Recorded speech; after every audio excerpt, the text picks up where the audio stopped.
Hello Actioneers, it's Victor from Action again. Today I'll be reading the second part of Atama Yama, Head Mountain Part 2.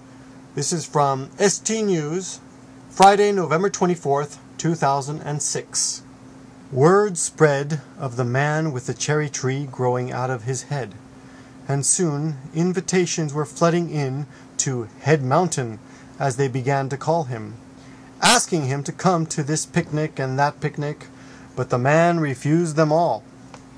"I am more than just the tree sticking out of my head," he cried angrily. "Do you do children's parties?" asked the woman next door, ignoring him. So he decided to pull the tree out, and this he did. Everyone was disappointed, but for a while things were quiet. Then came the rainy season, and the rains fell very hard, and the hole in the man's head, where the tree had been, filled with water. "Head Mountain's got a pond now," said the man's neighbor to his friends. "Looks rather good for fishing." He and his friend went to Head Mountain's house with their fishing rods and line, and without asking permission, they started fishing in his head. "A trout!" shouted one man triumphantly. "Oh, I'm sorry," said another man. "I seem to have got my hook caught in your nostril." The fishing party was a great success for everyone except, of course, Head Mountain. As the men left, one of them said, "Well, I say we hold our summer festival around the pond on Head Mountain. Fireworks look best when reflected in water."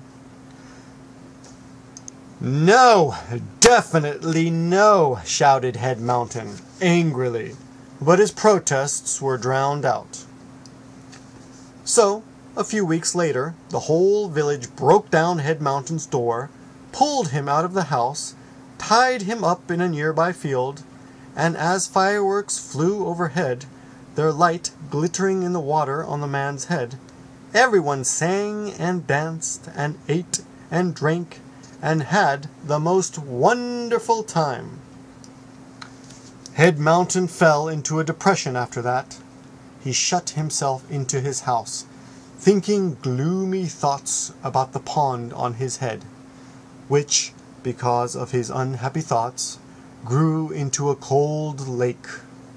Soon it was autumn, and with it came rumors that the local ladies' association wanted to use Head Mountain for their annual charity hot pot dinner, or possibly a foot spa. The man grew even more depressed, and finally, deciding there was no point in living like this, one night he tragically took his own life. They say he leaped into the lake on his head.